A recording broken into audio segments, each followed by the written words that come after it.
दोस्तों, आज से हम एनसीईआरटी ज्योग्राफी की जो 7th क्लास की जो बुक है उसको हम कवर करेंगे। 6th क्लास की जो ज्योग्राफी की बुक है हम ऑलरेडी कवर कर चुके हैं, उसको भी आप जाके देख सकते हो एक बारी। तो इसका आज चैप्टर नंबर 1 है जो एनवायरनमेंट यानी कि पर्यावरण, इसके बारे में हम डिटेल एनालिसिस करेंगे। तो बने रहिए मेरे साथ, शुरू करते हैं। सबसे पहले हम देखते हैं कि इसके अंदर हम क्या क्या टॉपिक्स कवर करने वाले हैं। तो सबसे पहले तो हम एनवायरनमेंट यानी कि पर्यावरण के बारे में डिटेल में पढ़ेंगे। देन कंपोनेंट्स ऑफ एनवायरनमेंट देखेंगे। फिर देखेंगे हम नेचुरल एनवायरनमेंट में क्या क्या कंपोनेंट्स आते हैं, जैसे कि लिथोस्फीयर हो गया, एटमॉस्फेयर हो गया, हाइड्रोस्फीयर हो गया, बायोस्फीयर हो गया। इनको हम डिटेल में पढ़ने वाले हैं। देन फिर इकोसिस्टम यानी कि पारिस्थितिकी तंत्र है जो, इसको हम पढ़ने वाले हैं डिटेल में। फिर आएगा ह्यूमन एनवायरनमेंट यानी कि मानव पर्यावरण, इसको हम डिटेल में पढ़ेंगे। तो इस तरीके से पूरा वीडियो होने वाला है, लास्ट तक आपके सारे टॉपिक्स कवर हो जाने हैं। तो शुरू करते हैं। सबसे पहले हम देखते हैं एनवायरनमेंट। तो शुरू में हम देखते हैं एनवायरनमेंट क्या है यानी कि पर्यावरण क्या है। आपने टर्म पर्यावरण बहुत बार सुना होगा, मल्टीपल टाइम्स आपने टीवी के ऊपर देखा होगा कि पर्यावरण दिवस मना रहे हैं, या फिर सुना होगा कि एनवायरनमेंट में चेंजेज आ रहे हैं, उनको कैसे टैकल कर सकते हैं। इस तरीके की जो टर्म है एनवायरनमेंट आपने मल्टीपल टाइम्स ऑलरेडी सुन रखा होगा। तो 5 जून को हम हर एक साल पर्यावरण दिवस मनाते हैं। और ये जो वर्ड है एनवायरनमेंट, ये ड्राइव्ड है एक फ्रेंच वर्ड से जिसको हम बोलते हैं एनवायरोनर। एनवायरोनर का मतलब होता है नेबरहुड यानी कि हमारा जो आस पड़ोस है, उसी को हम एनवायरनमेंट बोलते हैं। कुछ भी चीज़ जो आपको दिख रही हो वो सभी हमारे एनवायरनमेंट में इंक्लूड है, चाहे हवा हो, चाहे पानी हो, चाहे कोई इंसान हो, चाहे बिल्डिंग हो, चाहे रोड हो, चाहे कुछ भी हो, जो भी कुछ आपको दिखता है वो सब का सब हमारा एनवायरनमेंट है। इसीलिए ये जो वर्ड है एनवायरनमेंट यूज करते हैं हम। एनवायरनमेंट का मतलब पूरा का पूरा एनसर्कल या फिर सराउंड या फिर नेबरहुड हमारा इसका मतलब होता है। ये हमारा बेसिक लाइफ सपोर्ट सिस्टम है, यानी कि इसके बगैर हम जिंदा नहीं रह सकते हैं। अगर आप खुद इमेजिन करके देखो, इस एनवायरनमेंट से अगर हवा को ख़त्म कर दिया जाए, क्या पॉसिबल है जीवन? या फिर पानी को ख़त्म कर दिया जाए, क्या जीवन पॉसिबल है? तो इस तरीके से एनवायरनमेंट हमारा एक लाइफ का बेसिक सपोर्ट सिस्टम है। ये हमको हर एक चीज़ प्रोवाइड कराता है। जो हम सांस लेते हैं उसके लिए हमको हवा देता है, पानी पीते हैं तो उसके लिए पानी देता है, खाना खाते हैं तो उसके लिए हमको फूड देता है। ये सब चीज़ हमारे जीने की जो ज़रूरतें हैं वो पूरा का पूरा हमको एनवायरनमेंट से मिल जाता है। तो आप एक बार इस पिक्चर के ऊपर आप नज़र डालिए। ये कंपोनेंट्स ऑफ एनवायरनमेंट है। कंपोनेंट्स ऑफ एनवायरनमेंट 2 तरीके के होते हैं, एक नेचुरल और एक ह्यूमन मेड। नेचुरल वो कंपोनेंट्स होते हैं जो कि नेचर ने हमको दिए हैं, यानी कि ऑटोमेटिक जो हमको भगवान ने जो ऊपर से जो मिले हैं, जो नेचर ने हमको प्रोवाइड कराया है, उसी को हम नेचुरल कंपोनेंट्स बोलते हैं एनवायरनमेंट के। उसके बाद होता है ह्यूमन मेड। ह्यूमन मेड यानी कि जो इंसानों ने बनाए हैं अपनी सुविधा के लिए, उनको हम बोलते हैं human made components. Human made में आ जाते हैं जैसे कोई बिल्डिंग बना दिया, कोई पार्क बना दिया, कोई ब्रिज बना दिया, रोड बना दिए, माउंटेन्स, इंडस्ट्रीज, ये सारे की सारे जो कंपोनेंट्स हैं ये सारे के सारे ह्यूमन मेड है। वहीं नेचुरल कंपोनेंट्स में भी बायोटिक एंड एबायोटिक दोनों तरीके के कंपोनेंट्स आते हैं। बायोटिक वो कंपोनेंट्स होते हैं जो कि लिविंग होते हैं, जैसे कि आपका लिविंग थिंग्स, जैसे कि बायोस्फीयर हो गया पूरा का पूरा, जैसे पेड़ पौधे हो गए, जीव जंतु हो गए, वायरस हो गए, बैक्टीरिया हो गए, ये सारे के सारे क्या चीज़ है, हमारे बायोटिक कंपोनेंट्स हैं। उसके बाद आता है एबायोटिक कंपोनेंट्स। एबायोटिक वो चीज़ होती है जो नॉन लिविंग थिंग होती है लेकिन हमारे एनवायरनमेंट में प्रेजेंट है और नेचर ने हमको प्रोवाइड कराया है, जैसे कि लैंड यानी कि लिथोस्फीयर, जिसके अंदर सॉइल वगैरह हमको मिल जाती है, न्यूट्रिएंट्स मिल जाते हैं सारे के सारे। उसके बाद एयर जो कि एटमॉस्फेयर, एटमॉस्फेयर के अंदर आपने देखा होगा वाटर वेपर्स लेके, पानी से लेके सब चीज़ हमको एयर के अंदर मिल जाती है। और ऑक्सीजन, नाइट्रोजन, जो भी कोई हमारी जीवन के लिए ज़रूरतें हैं वो सारी की सारी हमको अपने एटमॉस्फेयर से मिल जाती हैं ऑटोमेटिकली। वहीं आता है वाटर यानी कि हाइड्रोस्फीयर, जिसको हम बोलते हैं, जो हमारे पीने के लिए सबसे इंपॉर्टेंट है। जो इस पृथ्वी को एक ब्लू प्लेनेट बोला जाता है, इस वाटर की वजह से ही बोला जाता है। इसके बगैर इस पृथ्वी पर जीवन संभव नहीं है।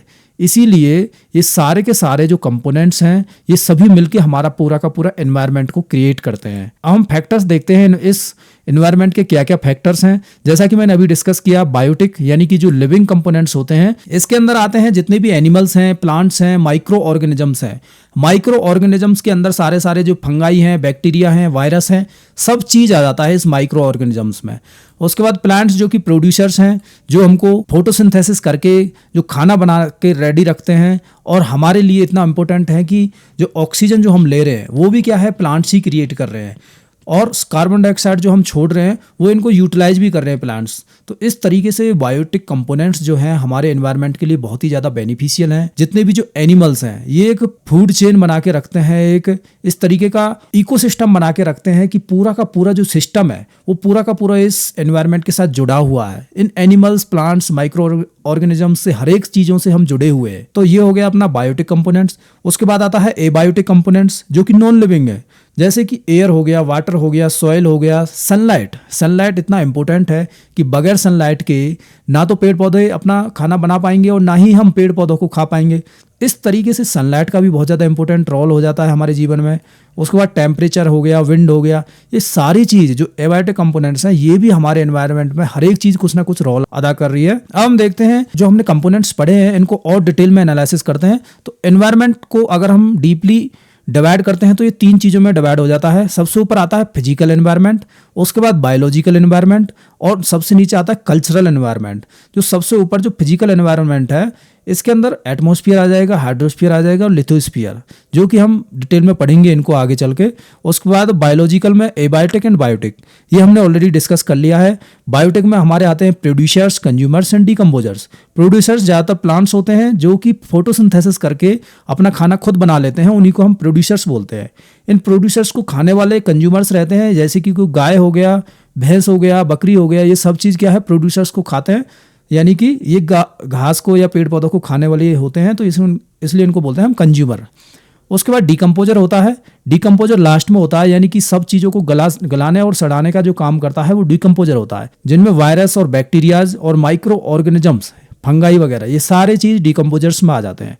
उसके बाद कल्चरल में आती है हमारी society and economy and politics, जिसके साथ हम सभी जुड़े हुए हैं। ये पूरा का पूरा एनवायरनमेंट है अपना। अब हम देखते हैं सब शुरू में नेचुरल एनवायरनमेंट क्या चीज़ होती है। नेचुरल एनवायरनमेंट वो होता है जो कि नेचर ने हमको प्रोवाइड किया है, जिसके अंदर हम atmosphere, hydrosphere, biosphere and lithosphere, इन चीज़ों को तो हम डिटेल में पढ़ेंगे ही, लेकिन 2 चीज़ और भी हैं इसमें जुड़ी हुई। एक तो हो गया क्रायोस्फीयर, ये हो गया फ्रोजन जो वाटर होता है हमारी अर्थ के ऊपर, जैसे कि अपना जो आइसबर्ग्स वगैरह होते हैं अपने में नॉर्थ पोल और साउथ पोल के आसपास में, आपने देखा होगा बहुत ज़्यादा ठंड की वजह से जो पूरा का पूरा जो पानी है वो जम जाता है, उसको हम बोलते हैं क्रायोस्फीयर। और एक और टर्म यूज की जाती है पीडोस्फीयर। पीडोस्फीयर क्या चीज़ है? पीडोस्फीयर यानी कि जो धरती की जो लेयर्स हैं उसके बारे में हम बोलते हैं, और उनके बारे में हमको जानना हो तो उसको हम बोलते हैं पीडोस्फीयर। यानी कि जो सबसे टॉप जो लेयर है धरती की उसको तो हम बोलते हैं लिथोस्फीयर, और ये सबसे ज़्यादा आउटर लेयर है जिसके अंदर सॉइल प्रेजेंट रहती है अपनी, जिसके अंदर हमारे जो प्रोड्यूसर्स हैं, जो प्लांट्स हैं, पौधे हैं, वो उगते हैं, उस चीज़ को हम बोलते हैं लिथोस्फीयर। और उसके नीचे की जो लेयर्स हैं उसको हम बोलते हैं पीडोस्फीयर। तो इस तरीके से लिथोस्फीयर भी आपको क्लियर हो गया होगा, और पीडोस्फीयर भी, क्रायोस्फीयर भी। हाइड्रोस्फीयर मैंने बता दिया, जो पानी से रिलेटेड जितना भी इस एनवायरनमेंट के अंदर प्रेजेंट है उसको हम हाइड्रोस्फीयर बोलते हैं, जैसे कि ओशियंस हो गए, लेक्स हो गए, अपने पूरा का पूरा हाइड्रोस्फीयर में कवर हो जाता है, नदी होगी। उसके बाद एटमॉस्फेयर, जितनी भी जो गैस वाला जो पार्ट होता है जो कि हमारे सराउंडिंग में फैला हुआ है, जिनकी वजह से हम जीवित हैं, ऑक्सीजन हो गया, नाइट्रोजन हो गया, ये सारे के सारे एटमॉस्फेयर में कवर हो जाते हैं। और बायोस्फीयर यानी कि bio in the sense living, bio का मतलब ही लिविंग है, जहाँ पर लिविंग थिंग्स रहती हैं, जो भी कोई एनिमल्स हैं वो सब के सब क्या है बायोस्फीयर में कवर हो जाते हैं। अब हम शुरू करते हैं एटमॉस्फेयर से, यानी कि वायुमंडल। हमारा जो वायुमंडल है वो कुछ लेयर्स में डिवाइडेड है और जो हमारे अर्थ के चारों तरफ फैला हुआ है, और इस वायुमंडल की वजह से इस अर्थ के ऊपर जीवन संभव है। बिकॉज इस वायुमंडल के अंदर इतनी कैपेसिटी है कि जो भी कोई बाहर से कोई भी मीटियोराइट्स या फिर एस्टेरॉइड्स कोई भी अटैक होता है तो उसको सभी को बर्न आउट कर देता है हमारा वायुमंडल। ये तो अपना इसका प्राइमरी रोल हो गया। सेकेंडरी रोल क्या है? जैसे कि अपना हमारे ऑक्सीजन, जो कि लिविंग ऑर्गेनिजम्स को सांस लेने में हेल्प करता है। तीसरा हो गया हमारा हार्मफुल जो सनरेज आती है उनसे हमको बचाने का काम करता है हमारे पूरे प्लेनेट को। इस तरीके से इस वायुमंडल का बड़ा रोल है हमारे एनवायरनमेंट के अंदर। वायुमंडल के अंदर क्या क्या चीज़ होती हैं? ऑक्सीजन होती है, नाइट्रोजन होती है, कार्बन डाइऑक्साइड होती है एंड वाटर वेपर। ये सारी की सारी चीज़ें वायुमंडल में प्रेजेंट रहती हैं, और इसका जो फंक्शंस मैंने बता दिया, ये हमारे प्लेनेट को पूरी तरह से आउटर स्पेस से प्रोटेक्ट करता है, जिससे कि हमारे जो प्लेनेट के अंदर जीवन संभव हो। एक टेम्परेचर को मेंटेन करने का भी ये पूरी तरह से काम करता है। हमारे अगर कंपोजिशन की देखते हैं कि इस एटमॉस्फेयर के अंदर जो गैसेज का जो कंपोजिशन है उसके अंदर क्या क्या चीज़ है, तो 78% नाइट्रोजन है, 21% ऑक्सीजन है, 1% carbon dioxide, argon, water vapour and other gases सभी को मिला के 1% बन जाती है। तो हमारे जो जीवन के लिए सबसे इंपॉर्टेंट है ये ब्लू कलर का जो ऑक्सीजन देख रहे हो आप, ये 21% अवेलेबल है हमारे प्लेनेट के अंदर। तो ये बहुत ही ज़्यादा इंपॉर्टेंट हो जाता है इस प्लेनेट को, इस जीवन को पनपने के लिए। ये जो टॉपिक है मैंने पहले भी कवर करवाया था, यानी कि जो एटमॉस्फेयर है जो हमारा, उसकी जो लेयर है वो किस तरीके से बनी हुई है। यानी कि जो हमारा जो पूरा का पूरा जो एटमॉस्फेयर है वो लेयर्स में डिवाइडेड है, और ये जो लेयर्स हैं ये कुछ कुछ किलोमीटर्स तक रहती हैं, और ये डिवाइडेड है on the basis of temperature. यानी कि शुरुआत वाली जो लेयर को हम बोलते हैं ट्रोपोस्फियर, सेकंड को बोलते हैं स्ट्रेटोस्फियर, थर्ड को मीजोस्फियर एंड लास्ट को थर्मोस्फियर। जो फर्स्ट जो है लेयर जिसको हम ट्रोपोस्फियर बोलते हैं, जो हमारा जो माउंट एवरेस्ट है इसकी हाइट आपको पता ही है 8,849 मीटर है, और जो हमारी ट्रोपोस्फियर की जो हाइट है वो 10 किलोमीटर है। यानी कि 10 किलोमीटर तक अपना ट्रोपोस्फियर है, यानी कि माउंट एवरेस्ट से थोड़ा सा ऊपर और मान लो, यहाँ तक अपनी ट्रोपोस्फियर की हाइट आ जाती है। और ट्रोपोस्फियर के अंदर हमारा जो टेम्परेचर है वो ग्रेजुअली डिक्रीज करता है, जैसे जैसे हम ऊपर चढ़ेंगे वैसे वैसे टेम्परेचर डाउन होता चला जाएगा। देन फिर आता है स्ट्रेटोस्फियर, जिसके अंदर हमारी ओजोन लेयर प्रेजेंट है। ये 10 किलोमीटर से लेके 50 किलोमीटर के बीच तक फैला हुआ है, और यहाँ पर जो टेम्परेचर है वो अगेन इंक्रीज करता है। शुरू में डिक्रीज करेगा, देन इंक्रीज करेगा। फिर हमारा शुरू हो जाता है मीजोस्फियर, जो कि 50 से 85 किलोमीटर तक फैला हुआ है, और यहाँ पर क्या है हमारा जो टेम्परेचर है वो अगेन डिक्रीज करेगा। देन आता है थर्मोस्फियर, थर्मोस्फियर में अगेन टेम्परेचर इंक्रीज करता है। ये 85 किलोमीटर से ऊपर वाला जो एरिया है उसको हम थर्मोस्फियर बोलते हैं। तो ये जो टेम्परेचर जो डिफरेंसेज हैं वो इस पिक्चर के अंदर भी आपको क्लियरली दिख पा रहे होंगे।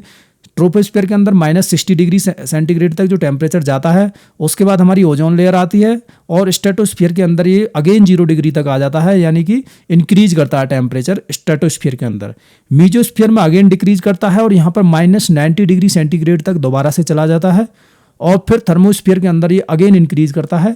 यानी कि यहाँ पर जो हमारा जो टेम्परेचर है जो ऊपर वाली लेयर में 2000 डिग्री सेंटीग्रेड तक भी जा सकता है, यानी कि इसका जो टेम्परेचर काफ़ी हाई हो जाता है ऊपर जाके। तो इस तरीके से हमारा एटमॉस्फेयर कंप्लीट होता है। अब हम देखते हैं हाइड्रोस्फीयर, जिसको हम जलमंडल भी बोलते हैं। हमारी पृथ्वी के ऊपर जो ओशियंस देखते हो आप, यानी कि समुद्र, lakes, rivers, ground water, ice, ये सारे के सारे हाइड्रोस्फीयर में कवर हो जाते हैं, और ये असेंशियल है हमारी लाइफ के लिए, क्योंकि बगैर पानी के तो जीवन संभव ही नहीं होगा, क्योंकि हम इसको पीने के लिए भी यूज करते हैं, और वैसे भी हमारे जो एनवायरनमेंट को एक मॉइस्ट रखने के लिए भी हमारा जो हाइड्रोस्फीयर है पूरी तरह से हमारी मदद करता है। जो हमारे जो वेदर बनते हैं, जिस तरीके से ना तो ज़्यादा टेम्परेचर बढ़े ना ज़्यादा टेम्परेचर कम हो, उस चीज़ को कंट्रोल करने के लिए इस पानी का पूरा योगदान है हमारे इस प्लेनेट के ऊपर। अब हम हाइड्रोस्फीयर की ओर देखते हैं कि हमारी पृथ्वी के ऊपर, इस प्लेनेट के ऊपर 71% तक का जो अर्थ का जो पोर्शन है वो इस पानी से ही कवर्ड है। सिर्फ 29% तक का जो पोर्शन है इस अर्थ का जहाँ पर हमारे जो कंटिनेंट्स हैं वो अवेलेबल है,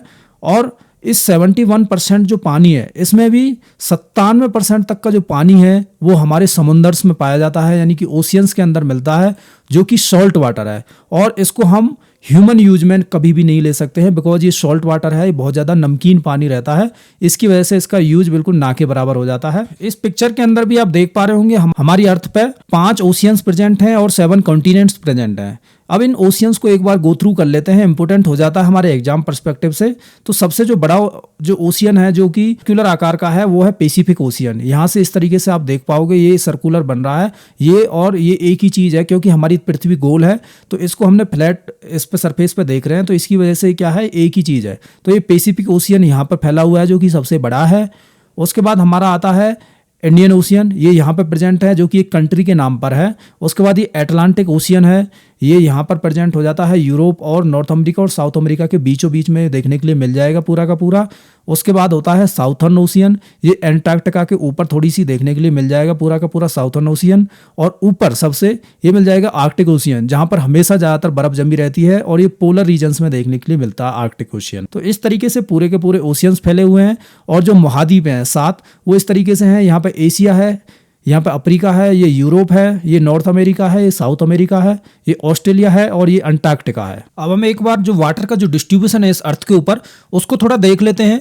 यानी कि ओशियंस के अंदर ही हमारा कितना 96.5% जो पानी है वो प्रेजेंट है, जो कि सॉल्ट वाटर है, और केवल 3.5 यानी 3.5% जो पानी है वो हमारा फ्रेश वाटर है हमारी प्लेनेट के ऊपर। इसके अंदर भी अगर हम इस पूरे सर्कल को देखते हैं 3.7% में से 69% जो आइस कैप्स और ग्लेशियर्स में रिजर्व्ड है पानी पूरा अपना। उसके बाद जो ग्राउंड वाटर में 30% प्रेजेंट है, और सरफेस वाटर में कितना बचता है, बस खाली 1% पानी बचता है। और इस 1% को भी अगर हम सब डिवाइड करके देखते हैं तो लेक्स में आ जाता है हमारा 52% और सॉइल के अंदर प्रेजेंट है 38%। उसके बाद जो वाटर वेपर और जो एटमॉस्फेयर के अंदर जो पानी प्रेजेंट है वो वाला, और जो लिविंग ऑर्गेनिजम्स के अंदर प्रेजेंट है और रिवर्स, ये सब मिला के ही टोटल की टोटल 10% बचता है। इस तरीके से आप देख सकते हो कि हमारा जो पानी है इस प्लेनेट के ऊपर बहुत ही कम है हमारे जो पीने के लिए है, और उसको भी हमें क्या है थोड़ा सेव करना चाहिए, बिकॉज हमें इस पानी को क्या लंबे समय तक यूज करने की आदत डालनी चाहिए, ताकि ये भविष्य में भी ये जो पानी है हमेशा बना रहे। तो इस तरीके से पूरा का पूरा पानी का डिस्ट्रीब्यूशन है। अभी हम देखते हैं लिथोस्फीयर यानी कि जो सतल मंडल है हमारा, उसको देखते हैं। जो धरती है जिस पर हम रहते हैं वहाँ पर सबसे ज़्यादा क्या मिलती है, रॉक्स हैं, लैंड है हमारा, यानी कि जो जितना भी जो अर्थ का जो क्रस्ट है वो पूरे के पूरे को हम बोलते हैं लिथोस्फीयर। ठीक है, जितने भी जो मिनरल्स हमको मिलते हैं वो सब हमको लिथोस्फीयर से मिलते हैं। जो सॉइल है जिससे कि पूरा का पूरा हमारा जो एनवायरनमेंट के जो मेजर जो फैक्टर्स हैं, जैसे कि आपका प्लांट्स हो गए, वो ग्रो करते हैं किसके अंदर, अपना पूरा का पूरा इस धरती के अंदर, इस सॉइल के अंदर। तो इसीलिए इसका भी काफ़ी इंपॉर्टेंट रोल हो जाता है इस लिथोस्फीयर का। ये हमारे एनवायरनमेंट को एक शेप देने का काम करता है, और जितने भी जो जियोलॉजिकल जो प्रोसेसेस होती हैं वो सब के सब इस लिथोस्फीयर के ऊपर ही चलती हैं। जैसे कि कोई माउंटेन का फॉर्मेशन हुआ, कोई वॉल्केनिक एक्टिविटी हुई, ये सारी की सारी अपना जो लिथोस्फीयर के अंदर ही चलती है। ये जो कॉन्टिनेंट्स हमने ऑलरेडी डिस्कस कर लिए हैं, 7 कॉन्टिनेंट्स इस लिथोस्फीयर के अंदर प्रेजेंट हैं, जैसे कि north America, south America, Europe, Africa, Asia, Australia and Antarctica. अब हम देखते हैं बायोस्फीयर। बायोस्फीयर उस जगह को बोलते हैं जहां पर ये सब चीज़ें इंटरैक्ट करती हैं, यानी कि हाइड्रोस्फीयर, लिथोस्फीयर, एटमॉस्फीयर, ये सब चीज़ जहां पर मिलती हैं वहीं एक जीवन की संभावना है। तो उसी जगह को हम बोलते हैं बायोस्फीयर, यानी कि जीव मंडल, जहां पर लिविंग ऑर्गेनिजम्स इस अर्थ के ऊपर रहते हैं, जिनके अंदर क्या है, प्लांट्स आते हैं, एनिमल्स आते हैं, fungi, bacteria and other life form, जो भी कुछ लाइफ की जो जीवन की जो चीजें आप देखते हो वो सब के सब इस बायोस्फीयर के अंदर कवर हो जाते हैं। अब हम देखते हैं इकोसिस्टम, यानी कि पारिस्थितिकी तंत्र। ये क्या चीज होती है, जहां पर हम रहते हैं इस प्लेनेट के ऊपर, चारों तरफ का जो एनवायरनमेंट है वो आपस में इंटरेक्ट करता है। यानी कि जैसे सनलाइट हुआ, सनलाइट हमको हीट प्रोवाइड करती है, इस हीट की वजह से ये प्लांट्स ग्रो करते हैं, और ये जमीन का भी सहारा लेते हैं क्योंकि ये धरती के अंदर अपनी जड़ें फैलाते हैं। इस तरीके से दोनों चीज़ों का सहारा लेकर के थोड़े बड़े होते हैं, और कार्बन डाइऑक्साइड यानी कि एनवायरनमेंट में जो एटमॉस्फेयर है उसका भी सहारा लेके बड़े होते हैं। उसके बाद जो अपने जो कंज्यूमर्स होते हैं, जैसे कि एनिमल्स हो गया कोई भी, जैसे कि ये हिरन हो गया, यानी कि डियर हो गया, या तो काऊ हो गया, या तो बफेलो हो गया, कोई भी एनिमल होता है, ये प्लांट्स को खाने का काम करते हैं। यानी कि जो एनिमल्स हैं ये खुद खाना नहीं बना सकते हैं, तो इसीलिए क्या है, डिपेंडेंट हो जाते हैं हमारे प्राइमरी प्रोड्यूसर्स के ऊपर, जो कि हमको प्रोड्यूस करके देते हैं इस प्लेनेट के अंदर। जो प्रोड्यूसर्स हैं वो प्लांट्स ही हैं हमारे इस अर्थ के ऊपर, तो इनको जो खाते हैं उनको हम कंज्यूमर बोलते हैं। और ये जो कंज्यूमर है, कंज्यूमर को भी तो कोई खाता होगा ना, इनको खाने का काम करते हैं जो टॉप कार्निवोर होते हैं, जैसे कि लॉयन हो गया, लॉयन इसको खा जाएगा, और इस तरीके से जो लॉयन है वो क्या है, टॉप कार्निवोर हो जाता है, एक टॉप कंज्यूमर हो जाता है।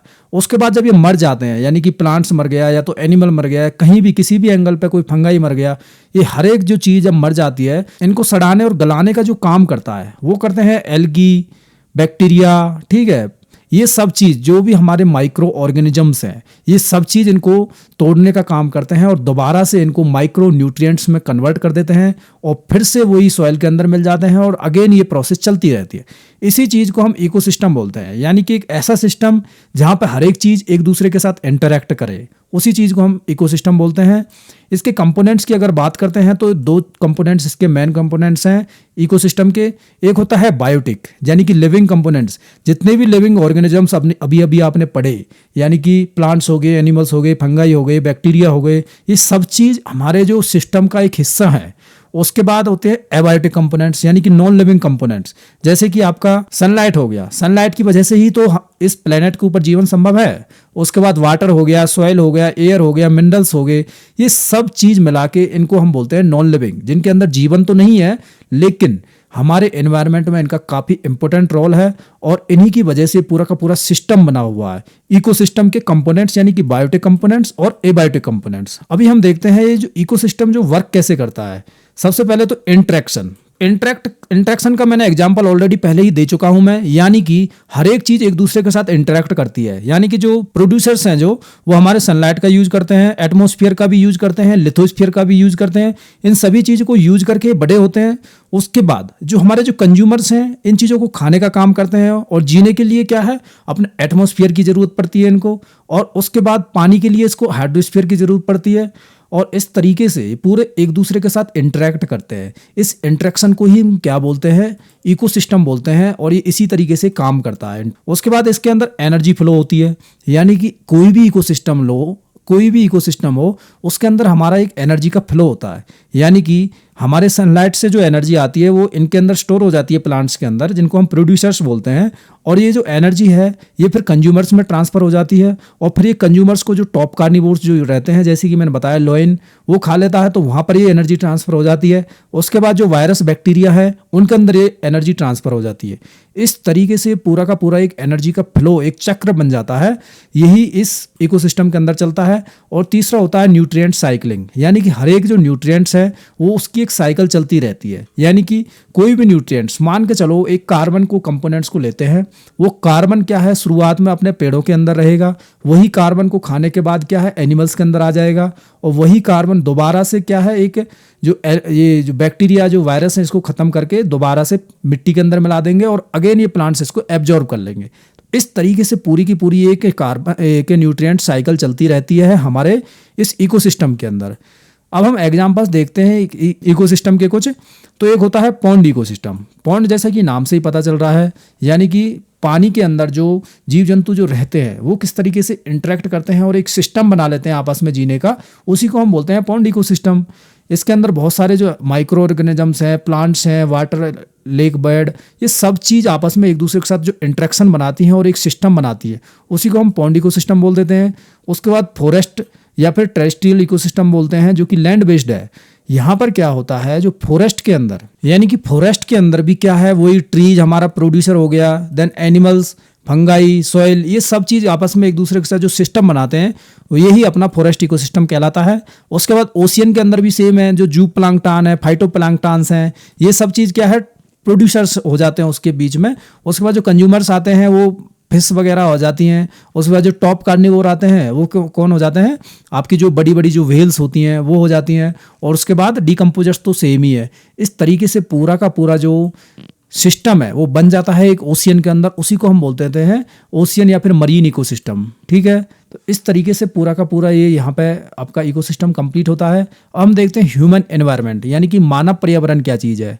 अब मानव पर्यावरण को हमने पहले भी, एनवायरनमेंट को तो हमने देख ही रखा है। एनवायरनमेंट क्या चीज़ है, जिसके अंदर नेचुरल चीज़ें भी रहती हैं, यानी कि बायोटिक एंड एबायोटिक कंपोनेंट्स मिलकर नेचुरल चीज़ बनाती हैं। और उसके बाद ह्यूमन मेड जो कंपोनेंट्स रहते हैं, जो कि इंडस्ट्रीज हो गया, माउंटेन्स हो गया, ये सब चीज़ जुड़ के उसके बाद जो ह्यूमन है, जो उनके साथ सभी के साथ जो इंटरेक्ट करता है, यानी कि इंडिविजुअल हो गया, उसके बाद वो फैमिली के साथ इंटरेक्ट करेगा, कम्युनिटी के साथ इंटरेक्ट करेगा, कुछ रिलीजन्स बनाएगा, ठीक है, एजुकेशनल इंस्टीट्यूशंस खोलेगा, इकोनॉमिक कुछ एक्टिविटीज़ करेगा, पॉलिटिकल सिचुएशंस को देखेगा। इस तरीके से पूरा का पूरा जो इन्वायरमेंट जो हमारा बनता है, यानी कि जितना भी हम चारों तरफ देख पा रहे हैं, यानी कि कोई भी कम्युनिटी हो, कोई गांव हो, कोई शहर हो, या तो कोई विदेश हो, देश हो, कुछ भी चीज़ आप देख पा रहे हो, वो सब चीज़ मिलके क्या बनाती है, कि ह्यूमन एनवायरनमेंट बनाती है, जिसके अंदर हमारा जो ह्यूमंस हैं वो जीवित हैं।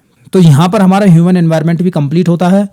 तो ये चैप्टर यहीं पे फिनिश होता है दोस्तों। अगर कोई भी इश्यू हो तो आप मेरे को कमेंट सेक्शन में बता सकते हो। Thank you for watching. जय हिंद, जय भारत।